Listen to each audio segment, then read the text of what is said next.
Okay, सो अब हम same chapter number 2 utility analysis, उसके सेकेंड पार्ट पे जाते हैं। ओके, सो आगे क्या है, टाइप्स ऑफ यूटिलिटी के ऊपर बात होगी। तो क्या आपके दिमाग में कभी सवाल आया कि क्या यूटिलिटी के भी टाइप्स हो सकते हैं? तो जाहिर सी बात है, यूटिलिटी के भी टाइप्स हो सकते हैं। उसको हम समझने की कोशिश करते हैं वन बाई वन। ओके, सबसे पहला जो टाइप है, पहले तो टाइप यहाँ पे है, आप देख लीजिए, जस्ट 1 मिनट। Form utility. आपने कभी सोचा है कि जब आप किसी एक चीज के शेप को, साइज को चेंज कर देते हैं और दूसरी चीज बनाते हैं तो उसमें आपकी यूटिलिटी आ जाती है। मतलब वो आपके लिए कहीं ना कहीं आपके वांट को सेटिस्फाई करने लगता है। एक एग्जांपल लेने की कोशिश करते हैं हम लोग। आपने कभी वुड लॉग देखा है? जो लकड़ी का पूरा पेड़ जो होता है, जैसे हम काटते हैं पेड़ को, उस टाइम जो रहता है वो राउंड शेप में होता है। उसी से हम लोग फर्नीचर बनाते हैं। बेड बनाइए या फिर आप चेयर बनाइए, सोफा बनाइए। जब आप बेड, चेयर, सोफे के शेप में उस ट्री को डाल देते हैं, ट्री के ट्रंक को डाल देते हैं, शेप को चेंज कर देते हैं, तब जाके आपकी यूटिलिटी आती है। लेकिन अगर वो ट्रंक के शेप में होता है, राउंड शेप में होता है, तो आपकी यूटिलिटी नहीं होती है। तो सिंपल लैंग्वेज में समझने के लिए आप समझ सकते हैं कि फॉर्म आप चेंज करोगे तो आपकी यूटिलिटी आ जाती है। इसीलिए फॉर्म यूटिलिटी एक टाइप हो गया आपके यूटिलिटी का। Point number 2, place utility. जगह की बात कीजिए अब। फॉर एग्जाम्पल, हम लोग यहाँ पे इंडिया में, हमारे पास खुद का पेट्रोलियम प्रोडक्ट नहीं है, हम इंपोर्ट करते हैं बाहर से, गल्फ कंट्रीज से हम मंगाते हैं। क्या ये प्लेस यूटिलिटी नहीं हुआ? जरूरत कहाँ पे है? जरूरत इंडिया में है। कार कहाँ चलेगी, गाड़ियां कहाँ चलेगी, बाइक्स कहाँ चलेंगे? इंडिया में चलेंगे। तो जाहिर सी बात है, इंडिया में ही पेट्रोल चाहिए ना। वहां थोड़ी कुवैत में पेट्रोल वहां पे निकालेंगे और यहाँ गाड़ी चल जाएगी। इसको हम बोलते हैं प्लेस यूटिलिटी। जिस जगह पे जरूरत है उस जगह पे उस चीज को अवेलेबल कराना, इसको हम बोलते हैं प्लेस यूटिलिटी। ठीक है, नेक्स्ट देखते हैं सर्विस यूटिलिटी। देखिए, हम लोग बहुत तरीके की सर्विस लेते हैं। 2 तरीके की चीजें होती हैं इकोनॉमिक्स में, समझिएगा। एक गुड्स होता है और एक सर्विस होता है। गुड्स वर्ड जो है वो आपके आर्टिकल से, कमोडिटी से जो टैंजिबल होता है, और सर्विस इनटैंजिबल चीजें होती हैं। जैसे कि टीचर, मैं अभी आपको पढ़ा रहा हूं, मेरी सर्विस है ये, राइट? मेरी सर्विस मैं प्रोवाइड कर रहा हूं। मैं कहीं पे कोई चीज आपको नहीं दे रहा हूं, कुछ भी टैंजिबल नहीं है यहाँ पे। लॉयर जब अपना सर्विस देता है तो लॉयर भी, डॉक्टर, इस तरीके से बहुत सारे लोग, इंजीनियर्स, ये सब आपको सर्विस प्रोवाइड करते हैं। सर्विस यूटिलिटी इसी को बोलते हैं। जैसे फॉर एग्जांपल, आपकी तबीयत खराब हो गई, आप डॉक्टर के पास जाते हो और उनसे मिलते हो, बोलते हो कि देखिए मेरा ऐसा हो गया है, मेरे को ना थोड़ा सही नहीं लग रहा है, बुखार जैसा लग रहा है।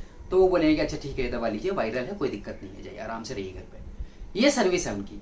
आप लॉयर के पास जाते हो, लॉयर को बोलते हो कि मुझे अपने कॉलेज में एफिडेविट देना है क्योंकि मैं इस स्टेट से नहीं हूँ, मैं दूसरे स्टेट से हूँ, तो मुझे वो चीज़ लिख करके बतानी है। तो लॉयर वो बना के देगा, वो सर्विस है। मैं आपको पढ़ा रहा हूँ, ये सर्विस है। सो सर्विस यूटिलिटी हो गई। तो 3 यूटिलिटी मैं करा चुका हूं अभी तक। पहला आपका था फॉर्म यूटिलिटी, दूसरा था प्लेस यूटिलिटी, एंड तीसरी सर्विस यूटिलिटी। ओके, FPS 3, आप ऐसा FPS शॉर्ट फॉर्म बना सकते हो या अपना भी शॉर्ट फॉर्म बना सकते हो। नॉलेज यूटिलिटी नेक्स्ट आता है। नॉलेज यूटिलिटी, क्या लोगों को नॉलेज यूटिलिटी में एक नॉलेज पार्ट भी आता है? तो यस, बहुत सारी जगह पे ऐसा होता है कि आपको कोई एक रिक्वायर्ड इंफॉर्मेशन चाहिए होता है। फॉर एग्जाम्पल, कोई एक बंदा है जो टीचर बनना चाहता है और उसको पढ़ाना है अकाउंट्स या इकोनॉमिक्स।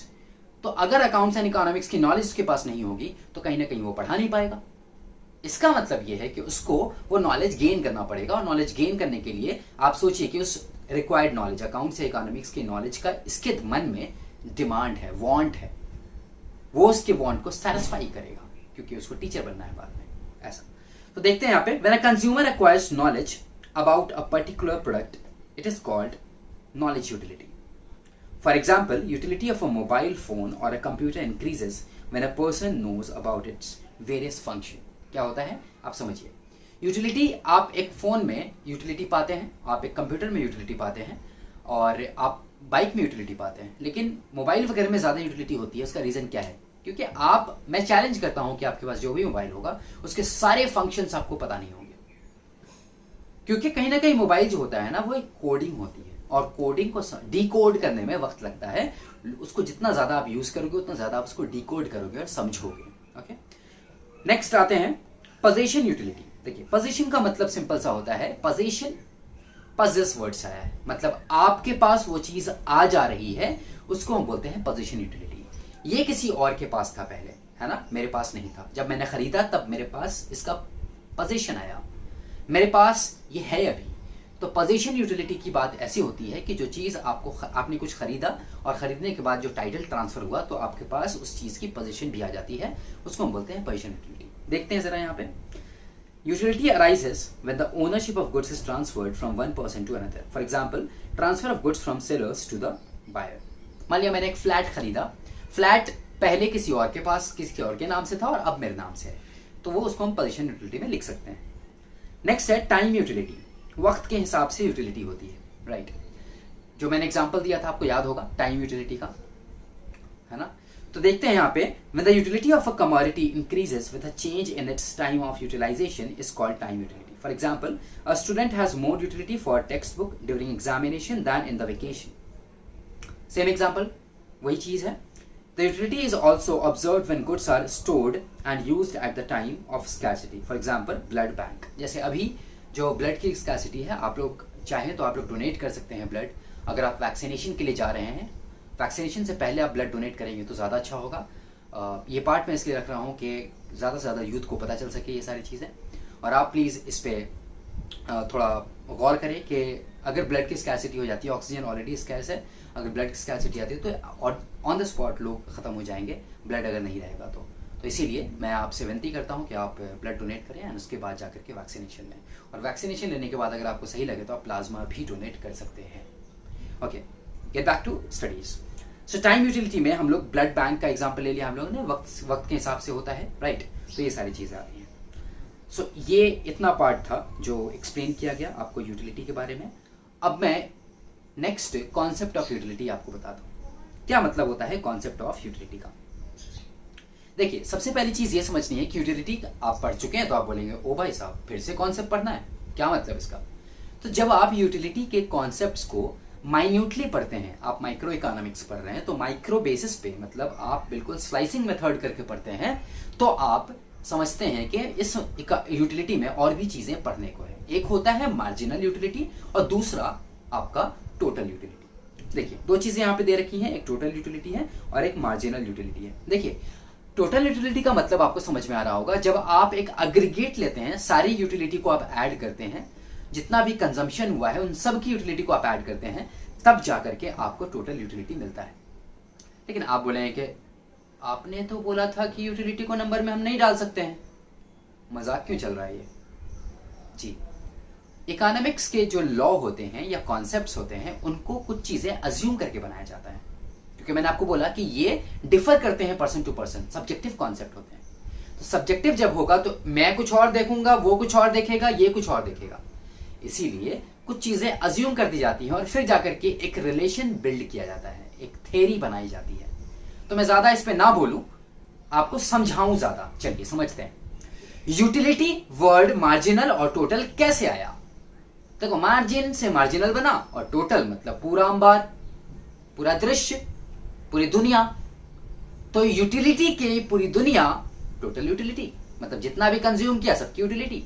एंड मार्जिनल का मतलब चेंज इन यूटिलिटी, मार्जिनल का मतलब चेंज इन यूटिलिटी। मन में बोलिएगा साथ में, मार्जिनल का मतलब चेंज इन यूटिलिटी। आइए पहले थोड़ा सा थ्योरी पढ़ लेते हैं, फिर एक फॉर्मूला के साथ मैं आपको समझाऊंगा।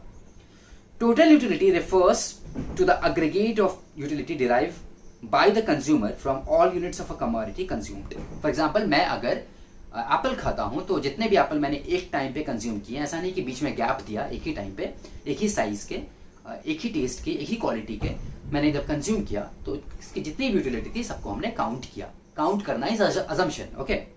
It is an aggregate of utilities from all successive units of a commodity consume. मतलब जैसे जैसे मैंने एक खाया, दूसरा खाया, तीसरा खाया, सक्सेसिव यूनिट्स सबको ऐड किया। मार्जिनल का मतलब क्या होता है। मार्जिनल बोलता है कि marginal utility refers to the additional utility derive by a consumer from an additional unit of commodity consumed. देखिए बार बार क्या वर्ड आ रहा है कि additional utility derived by a consumer from an additional unit of a commodity consumed.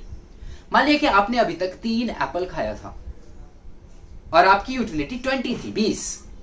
आपने चौथा एप्पल खाया तो आपकी यूटिलिटी हो गई 24। कितने यूटिलिटी आपकी बढ़ गई उस फोर्थ यूनिट को कंज्यूम करने की वजह से? 4 से बढ़ी। ये हो गया आपका मार्जिनल। मतलब जो आपने एडिशनल यूनिट को कंज्यूम किया और उससे जितना एडिशनल आपको यूटिलिटी हासिल हुआ, प्राप्त हुआ, उसको हम बोलते हैं यूटिलिटी, मार्जिनल यूटिलिटी बोलते हैं। आइए समझते हैं जरा एग्जांपल यहां पे। सो यहां पे आपका relationship between total utility and marginal utility का पार्ट यहां पे आता है। इसमें हमारे पास एक शेड्यूल दिया हुआ है, इस शेड्यूल को हम पहले देखेंगे। शेड्यूल में देखिए सबसे पहला मार्जिनल के ऊपर से हम उठाते हैं। मार्जिनल फर्स्ट यूनिट जब आपने कंज्यूम किया तो मार्जिनल यूटिलिटी 10 मिला, तो टोटल भी 10 होगा, क्योंकि 1 एक यूनिट है तो आप ऐड नहीं कर सकते हैं कुछ। दूसरे पे आपको 8 मिला तो 10 8 18 हो गया। ऐसे करके आप ऐड करते गए करते गए करते गए करते गए और 0 पे पहुंच गए। जब आपको मार्जिनल यूटिलिटी 0 मिला, मतलब जब आपने नेक्स्ट यूनिट कंज्यूम किया, एडिशनल यूनिट कंज्यूम किया आपने, तो आपको कोई भी किसी भी तरीके का एक्स्ट्रा यूटिलिटी नहीं मिला। मतलब आपका मन अब भर चुका है, उसमें अब आपके वांट को सेटिस्फाई करने की कैपेसिटी नहीं है। तो उस टाइम पे हमारी यूटिलिटी चेंज नहीं होगी। टोटल यूटिलिटी जितनी लास्ट यूनिट पे थी उतनी ही यहां पे भी रहेगी। उसके बाद आप आगे भी कंज्यूम करते हैं तो आपको मन नहीं था, लेकिन आप जबरदस्ती खा रहे हो तो नेगेटिव हो गया यूटिलिटी जब नेगेटिव हुई तो यहां पे आपका -2 आया और यहां पे 30 से 28 पे आप पहुंच गए। ओके, सो ये एक समअप करते हैं, हम इसको समअप करके समझने की कोशिश करते हैं यहां पे प्लॉट करके कि किस तरीके से हम इसको प्लॉट कर सकते हैं। ये आपके 4 मार्क्स में एक्सपेक्टेड होता है, ऑब्जेक्टिव में भी एक्सपेक्टेड होगा कि मार्जिनल यूटिलिटी का फॉर्मूला क्या हो सकता है, टोटल यूटिलिटी का फॉर्मूला क्या हो सकता है, उसके ऊपर हम बात करेंगे थोड़ा रुक करके। तो देखिए यहां पे सबसे पहला आता है कि आपको प्लॉट करना स्टार्ट करना है। ओके, तो समझाता हूं मैं। सबसे पहला यहां पे जब आपके यूनिट 1 थे तो देखिए यूनिट आप कहां डाल रहे हो, यहां पे unit of commodity x, and total and marginal utility कहां डाल रहे हो, वाई एक्सिस पे डाल रहे हो आप। ओके, तो एक्स एक्सिस पे यूनिट आ गया और वाई एक्सिस पे टोटल एंड मार्जिनल यूटिलिटी आ गया। समझते हैं, पहले यूनिट पे आपका टोटल यूटिलिटी 10 था और ये भी 10 था, तो पॉइंट सेम आएगा, इसीलिए यहाँ पे 8 से थोड़ा ऊपर और 12 से थोड़ा नीचे, यहाँ बीच में, सॉरी यहाँ बीच में ये आ जाता है और ये आपकी यूटिलिटी का पॉइंट आता है, टोटल मार्जिनल दोनों। अब सोचिए कि आपका जो मार्जिनल यूटिलिटी है वो तो कम होता है धीरे धीरे, जो आपको पता है। धीरे धीरे यहाँ पे देख रहे हैं आप 10 से 8 6 4 2 0 -2, तो वैसे ही यहाँ पे भी कम होगा तो वो नीचे की तरफ जाएगा और टोटल यूटिलिटी धीरे धीरे बढ़ता है, ऊपर जाता है, क्योंकि वो ऐड होता है। देखिए यहाँ पे 10 18 24 30 28 30 30 28, लास्ट में जाके कम हो रहा है, वो समझाऊंगा आपको। तो आप देखिए सबसे पहला कि आपका टोटल यूटिलिटी सेकंड यूनिट पे कितना हो गया, 18 हो गया और मार्जिनल 8 हो गया। तो 18 अगर हुआ है तो पॉइंट आपका यहां पे आता है और टोटल का देखिए ग्राफ ऊपर की तरफ जाता जा रहा है, यू ऐसे करके यहां पे लास्ट में आपका 30 तक पहुंच गया, ये आपके 30 तक पहुंच गया। ठीक है, अब हम मार्जिनल की बात करते हैं। मार्जिनल 10 8 6 करके आ रहा है, तो देखिए यहाँ पे 10 था, ये आपका 10 था, ये आपका 6 हो गया, ऐसे करके ये 10 8 6 ऐसा करके कम होता जा रहा है। अब आपको ये देखना है कि क्या मार्जिनलिटी कहां पे मैक्सिमम है। तो मैक्सिमम पॉइंट आप देखिए कि 6th यूनिट जब उसने कंज्यूम किया, यहाँ पे 5th यूनिट और 6th यूनिट, तो 6th यूनिट जो है वो उसका पॉइंट ऑफ सैटिटी कहलाएगा, सेटिस्फैक्शन का पॉइंट, राइट। मैक्सिमम सेटिस्फैक्शन जहां पे अराइव होता है उसको हम बोलते हैं पॉइंट ऑफ सैटिटी। ये ऑब्जेक्टिव के लिए इंपॉर्टेंट है आपके। तो पॉइंट ऑफ सैटिटी कहां पे मिल रहा है, देखिए 6th यूनिट पे मिल रहा है। 6th यूनिट पे ये इसका पॉइंट ऑफ सैटिटी है, ये मैक्सिमम पॉइंट है। इसके बाद ये नीचे आने लगेगा, नीचे आने लगेगा। चलिए मैं दूसरा कलर एक बार यूज कर लेता हूं आपके सामने ताकि आपको अच्छे समझ में आए। ये देखिए ये यहां से ऐसे जाएगा, यहाँ पे मैक्सिमम होगा और ये नीचे आने लगेगा। ठीक है, तो टीयू यहाँ पे डाउन होने लगता है, टोटल यूटिलिटी यहाँ पे फॉल होने लगती है। ये था आपका पूरा का पूरा। और एक और चीज देखिए, यहाँ पे आपका मार्जिनल यूटिलिटी नेगेटिव है, तो ये आपका नेगेटिव तब आया है। मैं इसको पहले रब कर दूंगा अच्छे से आपको समझाने के लिए। ये देखिए ये धीरे धीरे नीचे आते आते एक बार 0 आ गया। 0 देखिए कहाँ पे आया था, 6th यूनिट पे आया था। मैं रब कर दूँ जरा, ये देखिए 6th यूनिट पे ये 0 था, ये 0 था, तो ये 0 यहाँ पे मतलब ओरिजिन पे आया और उसके बाद ये नेगेटिव हो गया, मतलब यहाँ पे आ गया। ओके, -2 नेगेटिव हो गया। सो ये था आपका मार्जिनल एंड टोटल यूटिलिटी का रिलेशन। आप इसको इसी तरीके से एग्जाम में लिखेंगे। आप पहले इसका मीनिंग बताएंगे टोटल का एंड मार्जिनल का बढ़िया से, उसके बाद जाकर के आप ये जो शेड्यूल है पहले थोड़ा सा ये लिख देंगे मसाला कि हाँ marginal utility derive from various unit of commodity वगैरह वगैरह। फिर आप आएंगे टेबल यूटिलिटी बनाएंगे, यूटिलिटी शेड्यूल। शेड्यूल में आप अपना भी बना सकते हैं, आप इसको भी ले सकते हैं। मैं बोलूँगा मिलता जुलता आप बनाए, ज़्यादा बेहतर होगा, ज़्यादा कन्फ्यूजन नहीं आएगा आपको। उसके बाद आप उस यूटिलिटी शेड्यूल को थोड़ा सा 2 लाइन लिखेंगे, समझाएंगे। फिर जाकर के आप यहाँ पे ग्राफ बनाएंगे। ग्राफ बहुत नीट एंड क्लीन होना चाहिए और आप पेंसिल स्केल ये सारी चीज़ें यूज़ करेंगे, प्रॉपर तरीके से मार्किंग करेंगे। उसके बाद जाकर के मैं एक बार ग्राफ में यहाँ रब कर देता हूँ, चूँकि मैं आपको समझा चुका हूँ। तो ये ग्राफ आप बनाएंगे। ग्राफ बनाने के बाद ग्राफ को एक्सप्लेन करेंगे। तो यहाँ पे देखिए ग्राफ का एक्सप्लेनेशन आया है कि आपका TU curve total utility curve है, जिस जो आप रिप्रेजेंट कर रहे हो शॉर्ट फॉर्म, उस शॉर्ट फॉर्म का वहाँ पे आप फुल फॉर्म दोगे। इससे आपका लेंथ भी बढ़ता है और सामने वाले को समझ में आता है कि आपकी अंडरस्टैंडिंग ज़्यादा अच्छी है। मार्जिनल यूटिलिटी कर्व भी वहाँ पे डाला आपने। X axis measures the units of commodity consumed while y-axis indicates the figures of total and marginal utility। ये मैं बार बार बोलूंगा कि आप x-axis क्या रिप्रेजेंट करता है वो बताइए। यहाँ पे units of commodity consumed and y-axis क्या रिप्रेजेंट करता है total utility and marginal utility. ये बहुत जरूरी है लिखना। उसके बाद यहाँ पे देखिए एक्सप्लेनेशन आ रहा है कि total utility and marginal utility of the very first unit of X consumed are same. जैसे मैंने बोला था कि दोनों के 10 हैं यहाँ पे, तो दोनों के यहाँ पे 10 आपको दिख रहे हैं। ओके, तो 10 आपको यहाँ पे दिख रहे हैं। देखिए ये भी 10 है और ये भी 10 है। ओके, नेक्स्ट पॉइंट क्या है, एज द कंज्यूमर कंज्यूम्स, मतलब क्या है, प्रोसेस के हिसाब से चलना है। पहले यूनिट पे क्या है, दोनों भी सेम है, तो उसके बारे में यहाँ पे लिख दिया फर्स्ट पॉइंट। ठीक है, ये explanation actually schedule and graph का एक्सप्लेनेशन, इससे बहुत ज्यादा मार्क्स मिलता है और नियर टू परफेक्ट आंसर होता है आपका अगर ये सारी चीज आप लिखते हो तो। ठीक है, तो आपका एक कंप्लीट आंसर होता है। फिर बोलता है as the consumer consumes further unit of X the total utility increases at a diminishing rate and marginal utility goes on diminishing. देखिए ये समझने की कोशिश कीजिए कि यहाँ पे बोलता है कि आपका जैसे जैसे आप कंज्यूम करना शुरू करते हो ज्यादा कमोडिटी, तो आपका टोटल यूटिलिटी बढ़ता है लेकिन डिमिनिशिंग रेट पे। इसका मतलब क्या है, फर्स्ट यूनिट पे कितना था, तो 10 आपका टोटल, यहाँ पे ये देखिए 10 था यूटिलिटी। चलिए टोटल यूटिलिटी मैं समझा रहा हूँ, टोटल पे मार्क करूंगा फिर। ठीक है, तो 10 था। उसके बाद सेकंड यूनिट कंज्यूम करने के बाद आपका कितना हो गया, 18 हो गया। तो सोचिए कि आप अगर एवरेज निकालोगे तो 18/2 करोगे, मतलब 9 आया। तो फर्स्ट वाले यूनिट को कंज्यूम करने के बाद आपका 10 था, सेकंड वाले यूनिट को कंज्यूम करने के बाद आपका 18 हुआ। मतलब आपका यूटिलिटी टोटल जो है वो बढ़ तो रहा है लेकिन सेम रेट से नहीं बढ़ रहा है। रेट क्या है, 10 पर यूनिट 10, लेकिन आपका अभी 8 ही बढ़ा है, 8 यूनिट जंप किया है। दैट मीन्स डिमिनिशिंग रेट से बढ़ रहा है, increasing but with diminishing rate. ये आपके ऑब्जेक्टिव में आ सकता है। Increasing, total utility increases but with diminishing rate. और मार्जिनल यूटिलिटी के बारे में क्या बोला, वो तो डिमिनिश ही होता है, इसीलिए यहाँ पे साफ साफ बोला marginal utility goes on diminishing. तो यहाँ पे TU का अपवर्ड एरो आ गया और MU का डाउनवर्ड एरो आ गया। Hope it is clear to all of you.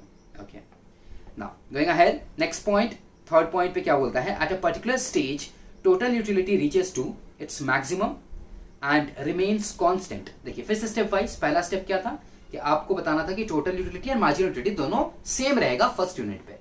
Second unit से क्या होगा कि जैसे आप कंज्यूम करोगे वैसे वैसे टोटल यूटिलिटी बढ़ेगा लेकिन डिमिनिशिंग रेट से, एंड मार्जिनल यूटिलिटी डिमिनिश होना शुरू हो जाएगा। थर्ड पे क्या होगा कि एक पॉइंट पे रीच करेगा जहां पे मैक्सिमम पॉइंट होगा टोटल यूटिलिटी का।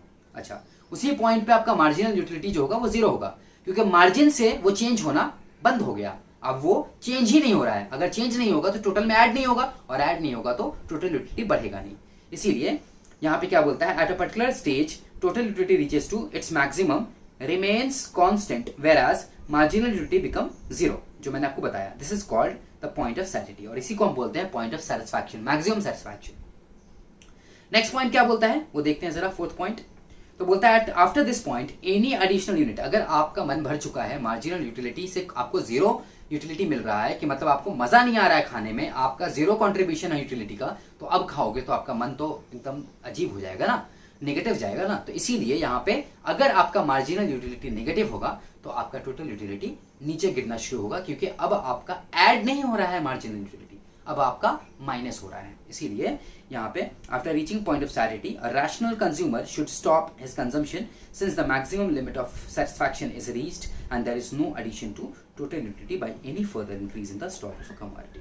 And the last point, consumption beyond the point of satisfaction, अगर पॉइंट ऑफ सैटिस्फैक्शन के बाद आप कंज्यूम करते हो, ट्रांसफॉर्म सैटिस्फैक्शन इनटू डिससैटिस्फैक्शन, आपको मजा नहीं आ रहा है। ठीक है, तो ये पॉइंट था आपका total utility and marginal utility के ऊपर पूरे कॉन्सेप्ट्स, पूरे एक्सप्लेनेशन, सारी चीजें टॉप टू टो आप इस वीडियो को पसंद कीजिए, समझिए, पसंद ना आए फिर भी थोड़ा दोबारा देखिए, आपको बहुत मजा आएगा, पूरा कॉन्सेप्ट आपके दिमाग में बैठ जाएगा। ठीक है, देखते हैं नेक्स्ट कॉन्सेप्ट क्या है यहाँ पे। तो यहाँ पे हमारा लॉ ऑफ डीएमयू स्टार्ट हो रहा है, जो कि हम नेक्स्ट लेक्चर में कंटिन्यू करेंगे। आपको मजा आया होगा, कॉन्सेप्ट समझा होगा। Thank you so much for watching this. Like कीजिए, शेयर कीजिए एंड सब्सक्राइब कीजिए।